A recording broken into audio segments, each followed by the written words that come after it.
Escola de Campeões em Ação, aprendendo a aprender.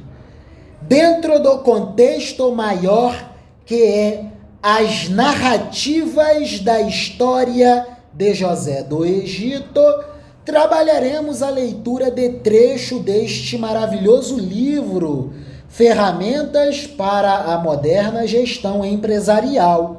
Teoria, implementação e prática. A autoria de Maria Inês Caserta Scatena, editorial Intersaberes, Dialógica. Por favor, jovem GAS, ao seu trabalho. Abordagem histórica. Analisaremos aqui como se deu o surgimento das primeiras organizações empresariais e qual a sua evolução histórica até o atual estado das coisas no mundo empresarial. Nossa viagem pela linha do tempo inicia-se com o surgimento das primeiras e rudimentares organizações com fins de produção e lucro.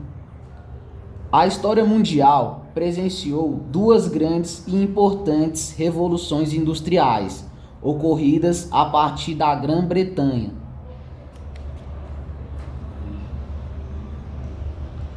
A primeira compreendeu o período de 1780 a 1840 e a segunda de 1840 a 1895. Segundo o que relata o historiador Eric Hobsbawm, devemos observar que, na década de 1780, o mundo tinha dimensões muito menores que as apresentadas hoje. Era essencialmente agrícola e as suas maiores cidades eram Londres, com cerca de 1 milhão de habitantes, e Paris, com cerca de 500 mil habitantes. Nessa época, já existiam vias para deslocamento e comunicação por meio das estradas que facilitavam as entregas postais.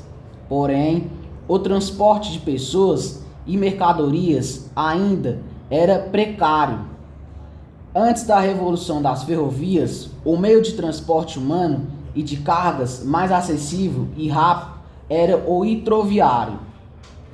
Era mais fácil, por exemplo, chegar a outro continente via transporte marítimo do que se deslocar por terra de uma cidade a outra dentro de um mesmo país.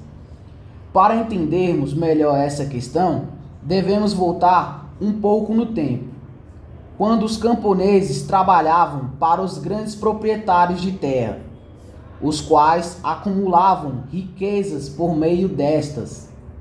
A partir de 1760, na Inglaterra, a agricultura já se mostrava mais desenvolvida. A propriedade de terras era concentrada nas mãos de poucos, porém, o agricultor trabalhava em sistema de arrendamento de terras e mão de obra contratada. Já se esboçava assim os primeiros empreendimentos comerciais agrícolas. Entre os anos 1760 e 1830, os agricultores tornaram-se empresários agrícolas e os trabalhadores do campo formaram um imenso proletariado rural. O século XVIII, então, foi marcado pela revolução da produção agrícola e pelo crescimento da população urbana. O crescimento populacional e o avanço econômico proporcionado pelos empreendimentos agrícolas alavancaram os investimentos em melhoria da produção.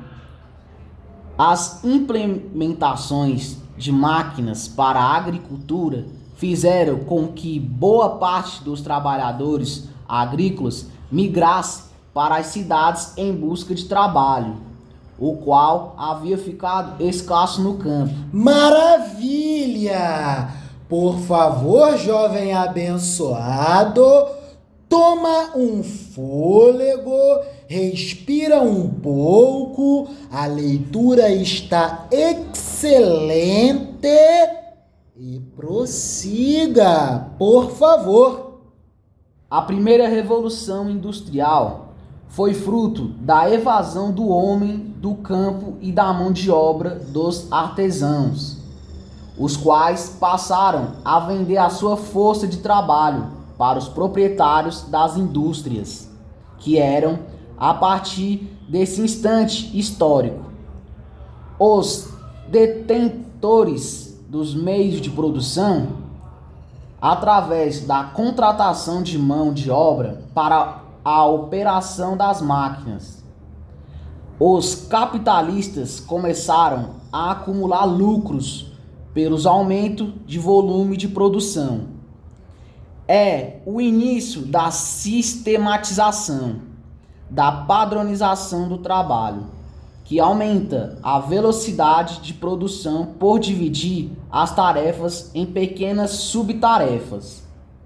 Em consequência, há o crescimento das taxas de produtividade nas empresas, conforme descreveu Adam Smith em 1723-1790, em A Riqueza das Nações, de 1776, sobre a divisão do trabalho. Continuando nossa caminhada histórica, chegamos ao período de 1840 a 1895, chamado de Segunda Revolução Industrial, no qual o capital gerado pelas indústrias ultrapassou as fronteiras da Grã-Bretanha, levando crescimento a diversos países próximos. Meios de transportes mais modernos e a construção de ferrovias permitiram essa expansão.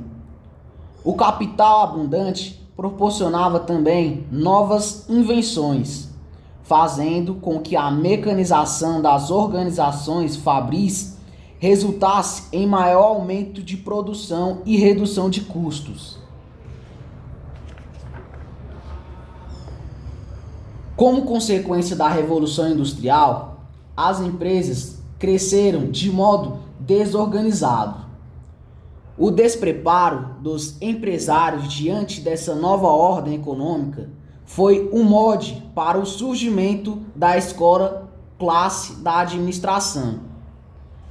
Esta foi formada por duas correntes: a da administração científica, cujo precursor que já citamos foi Taylor, e a da teoria clássica, elaborada por Henry Fayol, 1841 e 1925.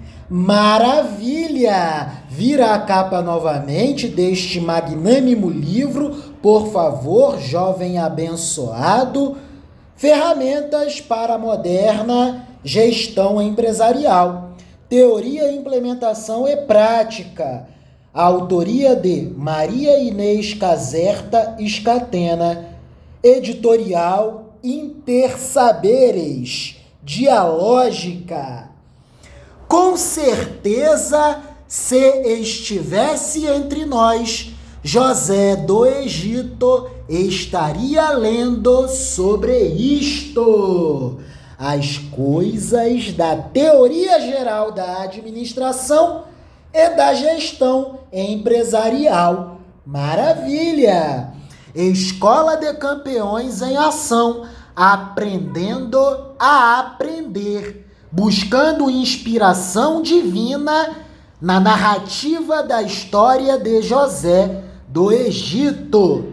A propósito, Escola de Campeões Aprendendo a Aprender é uma atividade socioeducativa que acontece na Unidade Socioeducativa de Internação do Recanto das Emas, Sistema Socioeducativo do Estado-membro da Federação Brasileira, Distrito Federal. Maravilha e bênçãos de Deus. Amém.